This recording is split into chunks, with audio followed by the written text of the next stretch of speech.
we're looking at linear equations. I know you know some that you learned back in Algebra 1, some formulas you learned that help you with this kind of stuff. I remember that I learned it, but I don't remember what I learned. Yeah, and I want to specialize a little bit. There's basically 3 different ways we can write the equation of a line.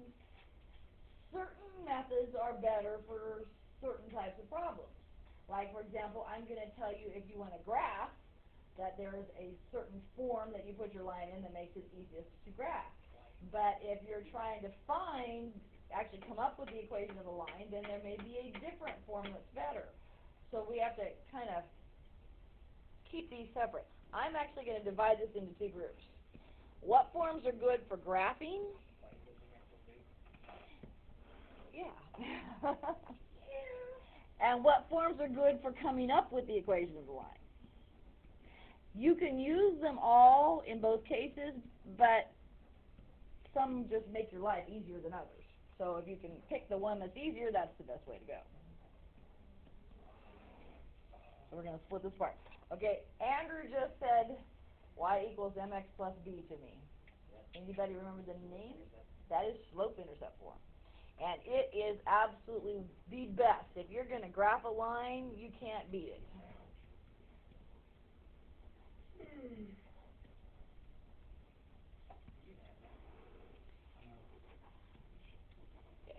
Now, my question to you is, what does M stand for? Okay, we already knew that one. What does B stand for? The y-intercept. So you have to know where it's crossing the y-axis, not the x-axis. Okay. Can you use that form to come up with the equation of a line if I give you information? Yeah, that one's good in both situations.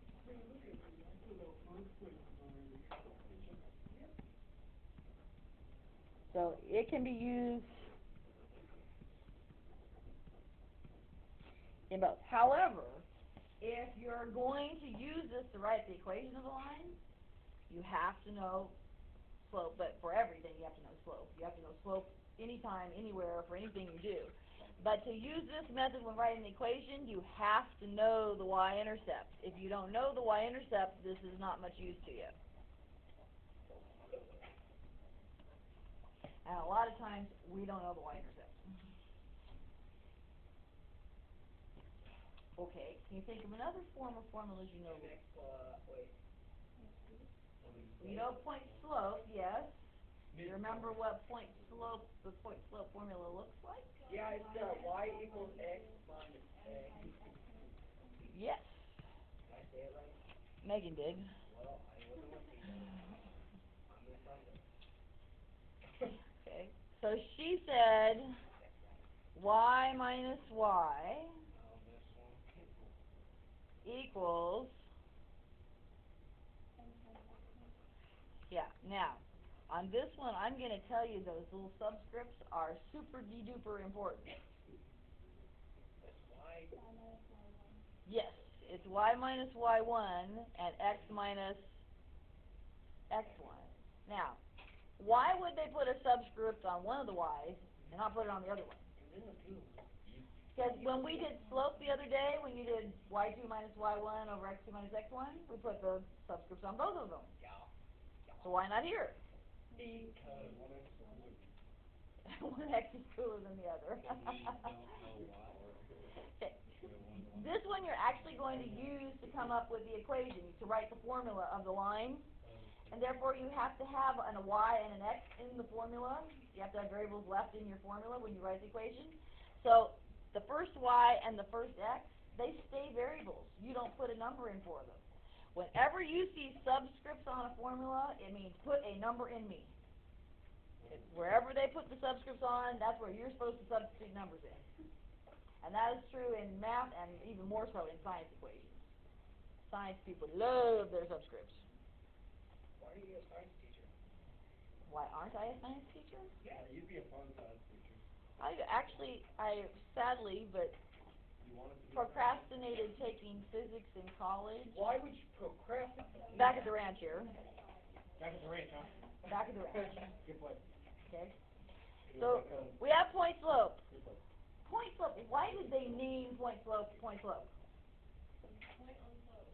What do you have to know to use this formula? You need a point, a coordinate, and you need a slope. It's telling you what you have to know to use this formula. You have to know a coordinate on the line, and you have to know the slope.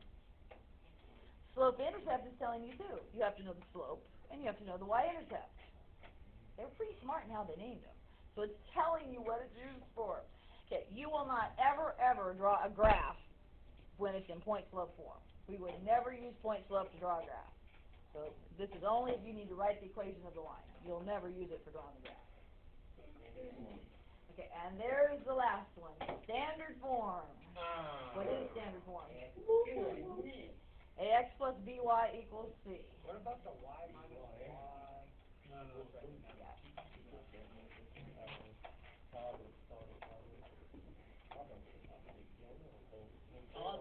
The dialogue wants to talk, kick off. I'm right behind you. Okay. I will tell you, standard form is my least favorite. What? Okay. Yeah, well, standard form is, it's the pretty form. It makes an equation look nice, but it's not very useful. You almost always have to do something to it before you can use it. But it doesn't look nice, because if you recall, what kind of numbers do A, B, and C have to be, or what numbers can they not be? Yes. And A can't be negative. So you can have no fractions when you're in standard form. You have to get rid of your fractions. And Keegan's correct. A must be positive. Why is that? Because they want it to always start with a positive number, like 2x minus 3y equals 8. They don't want to start with negative 6x. Yeah. Okay. This is the pretty form. We can graph out of it without too much trouble. I'm going to show you how to graph out of standard form. Okay. You will not use standard form to write the equation of a line. Now, don't confuse that with, sometimes they'll tell you after you find the equation of the line, they want your final answer written in standard form.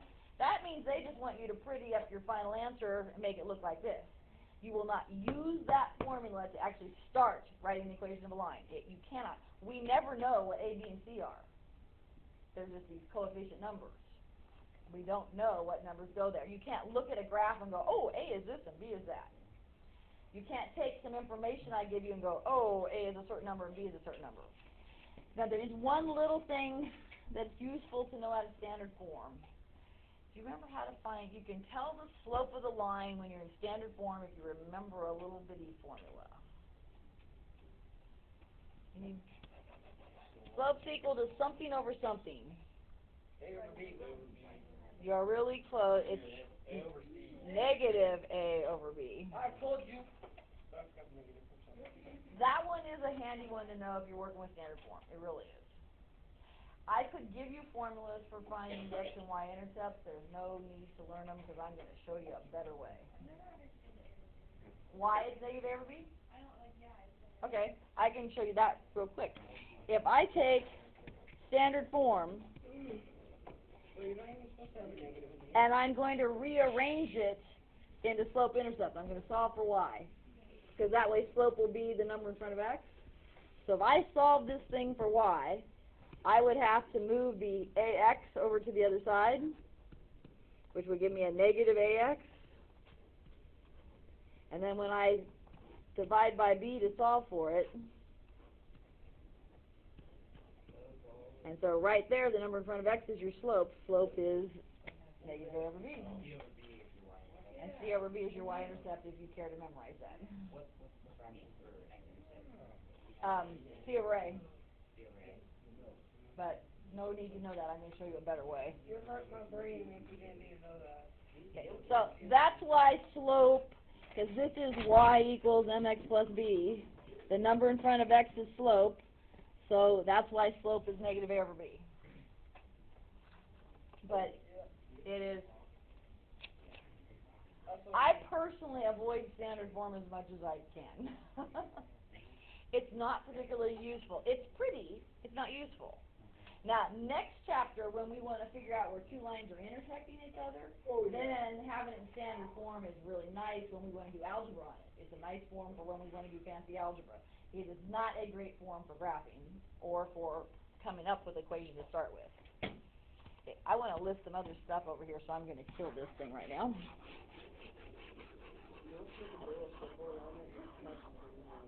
I could make that bigger, and that would be a whole lot better. Yeah. I always feel like Harry Potter. I have my magic wand.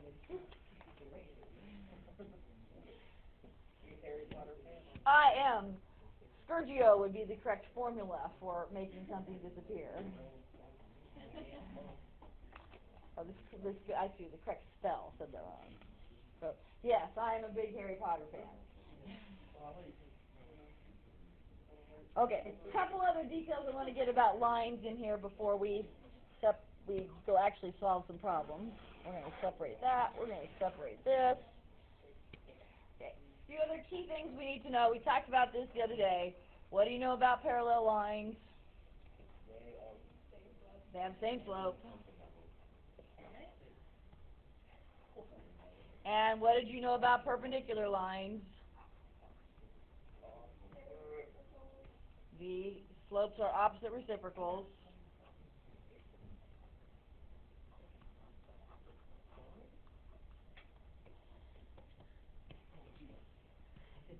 Big hint, a whole bunch of this stuff has to be listed on the back of your journal.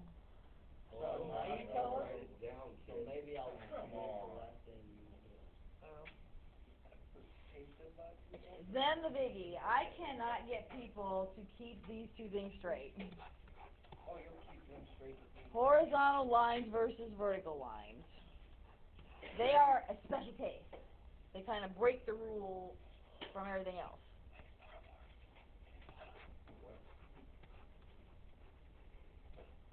That breaks the rule? Yeah, they're me on Star Wars now. Uh-huh. Of course. Now it's on Family Guy. Oh. Family Guy people watch Star Wars. Oh, yeah. Okay. I'm also a big Star Wars fan, so watch what you say. Are you a Family Guy fan? No. Why not? I'm saying the Family Guy people watch. So, all right, wow me and amaze me. Horizontal lines. We talked about this moment ago. Zero and undefined. Which one's which? Zero is horizontal, undefined vertical. Okay, horizontal lines have zero slope. Why? Because they're not going nowhere, it's straight. They don't rise. Yeah, if you're doing rise over run, a horizontal line doesn't rise. It's got a rise of 0. It's got a run of however many you want to say it went over. 1, 2, 50, doesn't matter. Because 0 divided by any number is 0. Okay, so then that makes a vertical line what? Undefined. It makes its slope undefined because Straight up. it has a rise. Its rise could be any number you want. Say its rise is 20. Its run, though, is how much? 0. 0. So you're dividing by 0, and therefore, that's why it's undefined. So slope is undefined on vertical line. Now, here's the other thing I can't get people to keep straight. The equation of a horizontal line and a vertical line is special. You just have to flat remember it. I'm going to draw you, if I drew, say that's 2, and I draw a horizontal, actually I should have done a horizontal line up here, sorry. Go this way. That's 1, and I have a horizontal line through 1. Okay? I'm doing a horizontal line through 1. What is staying the same the entire time? Is the x-coordinate staying the same every time, or is the y-coordinate staying the same? The y-coordinate. Yeah. If I go plot points, I'm going to have the same, can't see color, I'm going to have the same y-coordinate on every one of those. This could be -1, 1, -2, 1, -3, 1. You can't see that, but I'm staying on the same y-coordinate every time. So therefore, its equation is nothing more than y equals whatever number it's stuck on. It's the same y-coordinate every time. That makes it horizontal. So if it's vertical, what's going to stay the same every single time? The x-coordinate stays the same. If I draw a vertical line, say this is 3, and I draw a vertical line through 3, my x-coordinate is 3 on every single point. So therefore, its equation is x equals whatever number it's stuck on.